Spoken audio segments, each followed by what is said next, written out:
Você sabe o que são contos de fadas? Mas será que você sabe mesmo? Porque uma coisa é saber que Chapeuzinho Vermelho e Cinderela são contos de fadas. Outra coisa é entender por que esses contos são classificados assim, como contos de fadas, e outras narrativas, como por exemplo, Aladdin e Moana, não são contos de fadas. Nesse vídeo, finalmente você vai entender o que são contos de fadas e aprender a diferenciar as diferentes narrativas aí que estão espalhadas pelo mundo.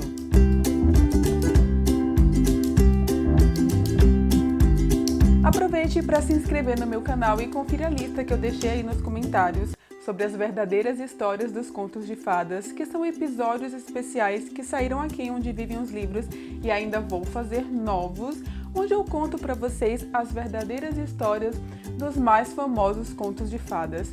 A gente sabe que esses contos vão sofrendo modificações e principalmente pelas adaptações que nós conhecemos aí nos filmes. Geralmente algumas histórias estão até bastante mudadas, então nessa lista de episódios eu vou contando para vocês as verdadeiras histórias e quero saber qual é a sua preferida. Então vamos por partes para entender realmente o que são contos de fadas. Contos de fadas não têm autoria e se repetem em todas as culturas. Acho que esse é um dos pontos mais definidores do que são contos de fadas. É claro que quando a gente pega uma coletânea de contos de fadas, a gente vê ali contos dos irmãos Grimm, contos de Charlie Perrault e de muitos outros. Eu vou deixar algumas indicações aí nos comentários. Mas o que significa realmente esse não tem autoria e se repete em todas as culturas? Bem, quando eu digo que contos de fadas não têm autorias, eu estou dizendo que esses contos, diferente dos contos que têm autores, ou seja, que existe um autor ali que sentou e inventou aquelas histórias, os contos de fadas, enquanto gênero mesmo, enquanto esse gênero especial e separado, eles foram colhidos na oralidade. Então, a gente tem um trabalho de recolhimento desses contos. Então, quando a gente pega uma coletânea dos contos de Grimm, na verdade, os irmãos Grimm não inventaram aquelas histórias. O que eles fizeram foi fazer um trabalho de folclore, ou seja, eles foram passando realmente, fazendo um trabalho de pesquisa em várias localidades e ouvindo as histórias que já circulavam ali há muito tempo.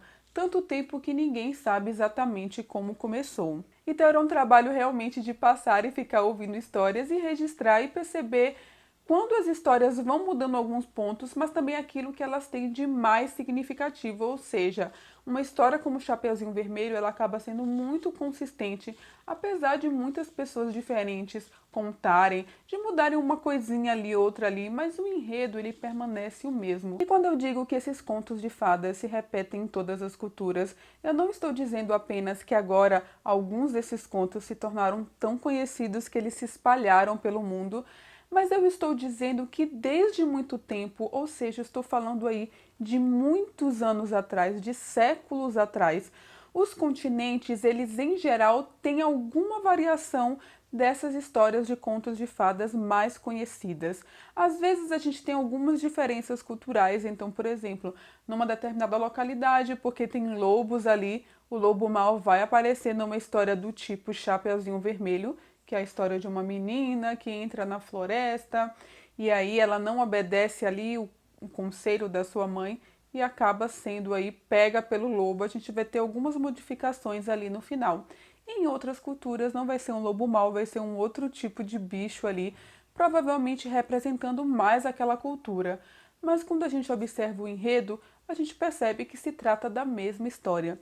E, inclusive, os folcloristas têm toda uma estrutura e uma classificação para identificar essas histórias. Eles pegam esses motivos e vão separando e categorizando por número, ou seja, eles vão identificando ali que às vezes o nome muda, então numa cultura pode ser Branca de Neve, em outra cultura essa mesma Branca de Neve vai ter um outro nome, mas mesmo assim eles identificam que aquela história na verdade é a mesma. E quando a gente identifica, por exemplo, uma versão de Cinderela que está lá registrada nos contos de Grimm no século XIX, a gente percebe que no século XVII já existia uma versão registrada, por exemplo, na China. Então, não é que esses contos, por conta de toda a cultura europeia, principalmente com adaptações cinematográficas depois, edições de livros, né? Então a gente tende a achar que esses contos na verdade são europeus, quando na verdade não é assim. E a gente não pode nem dizer de onde esses contos realmente surgiram. A gente observa que os contos da Europa se tornaram bastante populares aí, e é por isso que muita gente pensa que os contos de fadas, na verdade, são contos europeus. Mas aí a gente observa que uma história como Cinderela já existia na China, muito antes de aparecer ali na Europa, e que antes da China a gente já tinha na Grécia também. Ou seja, é muito difícil localizar tanto no tempo, ou seja, quando realmente foi a primeira versão, quanto no espaço, ou seja, em que localidade realmente esses contos nasceram ali. A gente só consegue cruzar esses dados e perceber que eles estão sendo contados aí há muito tempo, que eles sofrem modificações ao longo desse tempo também, e que é impressionante que apesar do tempo e dessas modificações, eles acabem conseguindo conservar bastante uma história ali, um enredo básico. Mas é também interessante observar que os contos de fadas eles não se passam em países.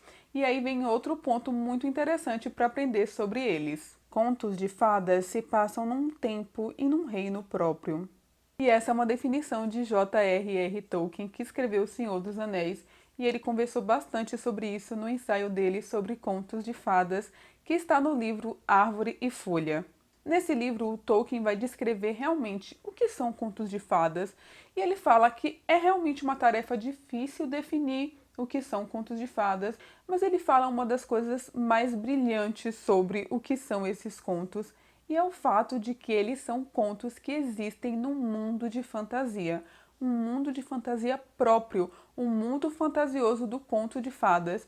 Então não é que ele se passe em um país, não é que ele se passe em um lugar aqui no mundo real.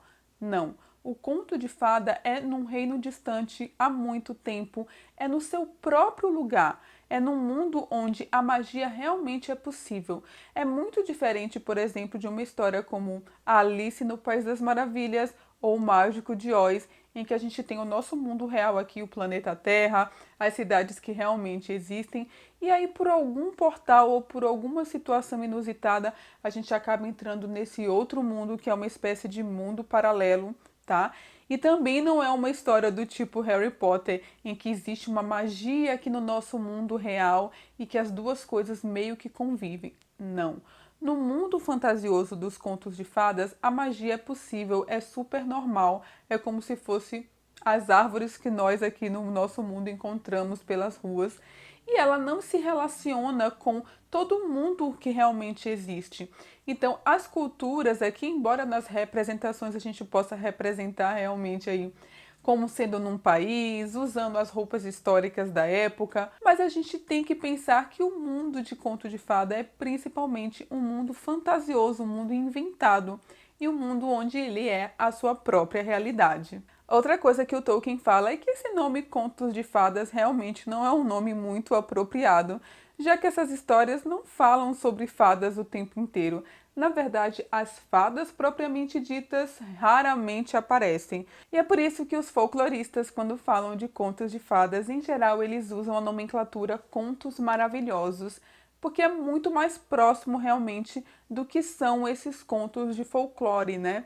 São contos que causam maravilhamento. E maravilhamento aqui não é aquela coisa que é ótima, com aquele sentido sempre positivo, mas maravilhar significa causar espanto. Então são contos de causar espanto, não também de medo, mas simplesmente de deixar a pessoa impressionada com aquilo, justamente porque a magia e tudo que acontece lá é tão normalizado que nós aqui do mundo real ficamos maravilhados. Então, os contos de fadas, que seriam aí melhor chamados de contos maravilhosos, são contos do folclore, mas nem todo conto do folclore, ou seja, que faz parte aí da cultura popular, que é contado de geração em geração, que não tem autoria, esses contos não são todos iguais, então existem categorias diferentes. É por isso que nas culturas a gente tem os contos de animais, que geralmente são os animais falantes ali. Em geral, tem alguma moral na história, são contos do folclore, mas não são contos maravilhosos. A gente tem outros tipos de contos, são contos que falam aí de anedotas, que passam alguma sabedoria aí popular. Então esses contos maravilhosos são uma categoria dentro do folclore. E por que uma história como Aladim ou Moana, por exemplo, não é um conto de fadas? E isso é muito interessante nas discussões de hoje, já que muita gente aí, por conta das adaptações, principalmente da Disney, gostam de discutir a mudança das princesas Disney, né? Então a gente tinha uma princesa como Aurora e depois a gente vai ter uma princesa como Moana. Mas Moana não é um conto de fadas. Na verdade, Moana faz parte de uma narrativa mítica. E essa narrativa mítica, ela é fundadora aí de um mito de um povo que realmente existe. Então, olha só como é muito diferente. Nos contos de fadas a gente não tem autoria, não se refere a cultura específica nenhuma. Então, um conto como Moana aí está baseado numa cultura específica, então a cultura dos povos originários da Polinésia. Então, faz parte realmente de uma representação histórica de um povo que realmente existe. Então, por isso, ela precisa ter aquelas características, porque realmente ela está ali falando de um mito fundador de uma cultura. Falando de contos de fadas, não importa muito qual vai ser a etnia da princesa, então tem muita discussão hoje. Puxa, mas Ariel agora é negra, mas ela não era negra, será que ela não representa a cultura dinamarquesa? Não, de fato não é assim, porque os contos de fadas são um mundo de fantasia, ele não representa uma cultura. E a gente pensando que todas as culturas têm muitos contos de fadas semelhantes, a gente percebe que essa questão da etnia para o conto de fada, ele realmente não é tão relevante. E outra, a gente vive num mundo multicultural hoje. Então o Brasil, por exemplo, é um ótimo país para representar o que é ser multicultural. Ou seja, aqui a gente não tem um tipo de pessoa que é brasileira, a gente tem negro, a gente tem pardo, pessoas de descendência europeia também temos aqui, por conta da imigração japonesa também temos, e muitas outras coisas aí, né? Temos muita população negra no Brasil, é um dos países fora da África com maior população negra. Então veja, aqui a gente realmente tem um multiculturalismo e isso se espalhou por outros países aí que costumavam ter mais um fenótipo, né? E isso já mudou bastante. Mas no caso da representação de uma cultura específica, né, Mulan também representa muito ali, é um conto de cunho étnico, então por isso que não faz sentido fazer Mulan ter outra etnia, por isso que ela precisa realmente ser chinesa, né? E no caso de uma história como A Princesa e o Sapo, Branca de Neve, Cinderela, isso já não importa. E aí, é claro, os contos de fadas, eles acabaram virando um gênero mesmo. Então a gente tem esses contos de fadas que a gente chama de contos maravilhosos, que são contos que os folcloristas é que fazem um trabalho de coletar, mas ele também, por conta de ter virado um gênero realmente, um tipo de narrativa, outros autores se aventuraram em inventar seus próprios contos de fadas. E foi isso que, por exemplo, o Andersen fez.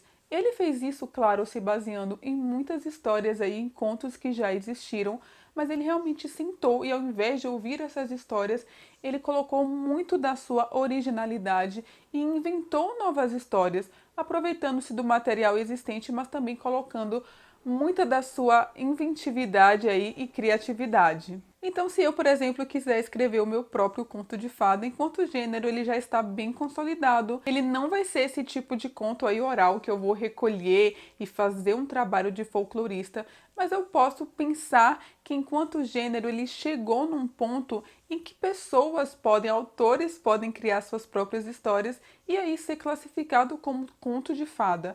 Mas veja, não é exatamente a mesma coisa que um conto maravilhoso recolhido na oralidade, ok? Essa diferença precisa ficar muito clara. Os folcloristas eles vão estudar especificamente os contos que não têm autoria, os contos que são recolhidos na oralidade, esse tipo de conto aí que existe há muito tempo. Mas se eu quiser me tornar uma autora de conto de fada, eu posso aproveitar aí tudo que Tolkien falou, por exemplo, sobre esse ser um mundo fantasioso, um mundo em que é o seu próprio mundo e criar o meu mundo. e dizer, bom, no meu mundo tudo é possível, se eu quiser eu dou até um nome para esse mundo e crio a minha própria história de conto de fada. E aí, qual é o seu conto de fada preferido? Qual é o seu folclorista, o seu autor de contos de fadas, de contos maravilhosos aí? Qual é a coletânea que você mais gosta? Não deixe de conferir os links que eu deixei para vocês com algumas sugestões, com vídeos que eu já fiz aqui no canal sobre o tema. Eu tenho certeza que você vai gostar. Use meus links da Amazon porque isso ajuda demais o meu canal e me acompanhe também lá no Instagram que a gente sempre consegue conversar um pouquinho mais de perto. E muito obrigada pela sua companhia tão mágica!